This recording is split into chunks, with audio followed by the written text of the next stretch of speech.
Semangat pagi. Salam properti buat Bapak Ibu dan teman-teman sekalian. Perkenalkan, nama saya Erik Liman Santoso. Saya adalah GM Corporate Marketing dari JBK Residence. Dan hari ini saya punya kabar baik untuk Bapak Ibu dan teman-teman sekalian. Oke, kalau kita berbicara lokasi, JBK Residence sendiri itu terletak di sekitar kilometer 30-an di timur Jakarta. Nah, JBK adalah satu-satunya developer di seluruh Indonesia yang punya 3 exit tol, yaitu kilometer 29, 31, dan 34,7. Dan kita juga jangan lupakan bahwa di timur Jakarta pembangunan ini sekarang sedang masif-masifnya. Kita berbicara LRT, kita berbicara elevated toll road, MRT, kereta cepat Jakarta-Bandung, double track, commuter line, dan yang sangat menarik adalah tahun ini akan beroperasinya JOR 2, yang dimana itu akan menghubungkan timur Jakarta langsung ke Tanjung Priuk. Intinya semua kemacetan akan semakin berkurang. Nah, kita bisa lihat bahwa di timur Jakarta tahun lalu kita mungkin kalau kita mau pergi ke Jakarta, mau ke Bekasi atau mungkin ke Bandung, itu mungkin butuhkan waktu 2 jam sampai dengan 3 jam. Dan pada tahun ini kemacetan sudah berkurang dari 45 menit sampai dengan ke 1 jam. JBK sendiri merupakan sebuah developer yang sangat besar, di mana total land bank kita itu 5.600 hektar. Belum lagi kita punya populasi 1,2 juta orang, tenaga kerja kita 1 juta, 15.000 ekspatriat, dan juga 10.000 pelajar. Berarti bisa dibayangkan kalau kita berbicara mengenai potensi bisnis, 1 juta tenaga kerja dan 1,2 juta populasi ini pasti membutuhkan tempat-tempat untuk hangout, butuhkan tempat untuk makan, dan untuk keperluan sehari-hari.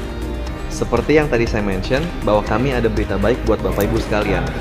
Kami menyadari bahwa pertumbuhan populasi dari kaum milenial, Gen Z, dan keluarga muda itu semakin bertambah. Belum lagi dengan bertambahnya populasi para pelajar ataupun para profesional muda. Nah, mereka ini pasti membutuhkan tempat-tempat hangout, tempat-tempat untuk makan, ataupun kebutuhan sehari-hari. Karena itu kami merilis satu ruko yang bernama Ruko Monaco yang bisa menjawab kebutuhan dari mereka semua. Seperti kita tahu bahwa sekarang ada perubahan dari tren milenial dan Gen Z, dimana kalau pada generasi-generasi sebelumnya pasti kita ini berpikir, oh setelah saya lulus kuliah, saya mau ngantor, saya mau meniti karir. Tapi mereka sekarang mempunyai profesi-profesi yang berbeda.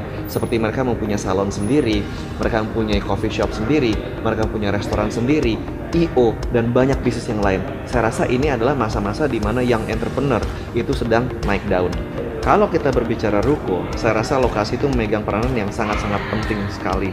Jadi kalau kita bilang kawasan ini sudah sangat-sangat matang, di mana di sekelilingnya itu sudah ada 10.000 KK yang sudah existing. Kita juga berbicara bahwa ini dekat dengan pusat pendidikan. Kita berbicara dari SMP, SMA, dan juga Universitas Presiden. Kita berbicara BPK Penabur, kita berbicara Al-Azhar, kita berbicara Santo Leo. Kalau kita berbicara akses, Ruko Monaco juga terletak di posisi yang sangat strategis, di mana jaraknya hanya 5 menit menuju ke stasiun KRL. Belum lagi hanya waktu 10 menit untuk menuju ke pintu tol. Kalau kita berbicara mengenai kawasan perumahan yang terletak di surrounding dari Ruko Monaco, kita bisa berbicara ada perumahan Gardenville, New Gardenville, New Gardenville 2, Cluster Sevilla, dan punya Cluster Monaco yang sudah sold out. Ruko Monaco sendiri merupakan bagian dari mega cluster Sport City yang dimana besarnya 21 hektar, dimana dalamnya ada residential, ada commercial, ada mixed use, dan juga fasilitas olahraga. Nah, apa yang buat fasilitas olahraga ini begitu menarik? Karena besarnya sendiri 7.600 meter persegi. Ini bisa dibilang fasilitas olahraga terbesar di seluruh Cikarang, dan mungkin juga malah di seluruh timur Jakarta. Ruko Monaco sendiri merupakan bangunan komersial 2 lantai, yang dimana kita mempunyai 2 tipe, yaitu lebar 4 dan lebar 5, dengan harga yang masih sangat-sangat terjangkau, yaitu sekitar 1,4 M. Dan tentu saja kami punya promo menarik hanya untuk 20 pembeli pertama. Saya ulangi, 20 pembeli pertama akan mendapatkan diskon sebesar 50 juta rupiah. In conclusion, kalau kita berbicara ruko, pasti kita berbicara mengenai capital gain. JBK Residence itu punya track record yang sangat baik kalau kita berbicara mengenai capital gain, yaitu dimana pada saat tahun 2015 lalu kita pernah mengeluarkan satu ruko dengan harga 2,5 miliar, dan pada tahun 2019 ini true story terjual secondary-nya dengan angka 4M. Dan kami yakin bahwa Ruko Monaco akan memberikan investasi yang bahkan lebih bagus daripada yang saya sebutkan sebelumnya. Dengan cicilan hanya 300 ribuan saja per hari, maka Bapak Ibu dan teman-teman sekalian akan bisa mendapatkan investasi terbaik di JBK Residence. Karena itu, Bapak Ibu dan teman-teman sekalian, jangan ragu lagi bisa menghubungi tim marketing kami atau bisa menghubungi semua broker properti kepercayaan Bapak Ibu dan teman-teman sekalian. Saya Erik Liman Santoso, signing out. Entrepreneurship starts here.